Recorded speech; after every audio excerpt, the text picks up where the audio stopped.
For these fishermen, the protests and arguments about saving the environment have come too late. Their wooden boats no longer return to shore laden with the fish they need to feed their families. This is the sharp end of global warming, a few fish from a day's toil. A way of life once sustainable has been ruined. And a few miles out to sea is the reason why.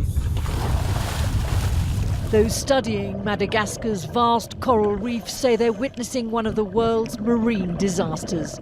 Nearly all of the Toliara reef is now either dead or dying, much of it bleached because of rising sea temperatures.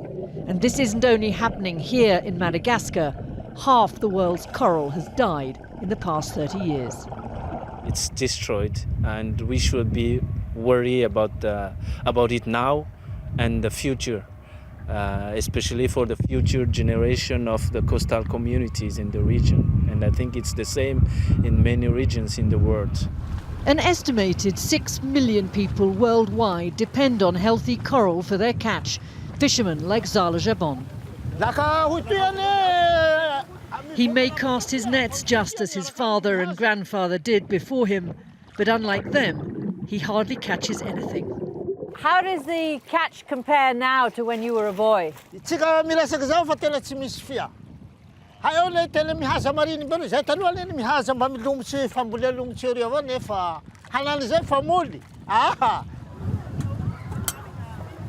Today, his wife has only a few small fish to feed 8 children.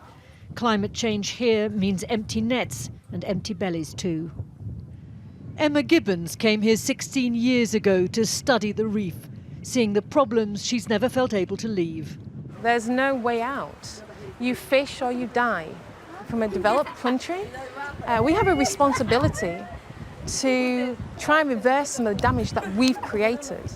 The fishermen are watching the only world they've ever known collapse around them, but they're adding to their own problems in their desperation by overfishing. But the sea has nothing more to give, and nor now does the land. Drought means farmers often toil in vain. Vermangia says he's watched the winds come more often and the rains disappear.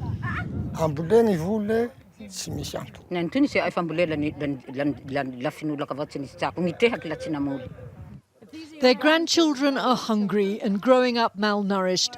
Like everyone in Antapoki village, they're surviving on 1 meal a day. This is your wood. Unable to grow food, many, like Faramana, turn to illegal charcoal production to feed their children. The trees are worth more dead than alive. 90% of the forests here, like the coral, have been destroyed. Madagascar's caught in a relentless cycle of destruction. But conservation isn't a priority when you haven't enough to eat. The children of the fishermen may not know it, but time is running out on their traditional way of life. Here, the consequences of climate change aren't some future threat. They've already become a reality. Penny Marshall, News at 10, Madagascar.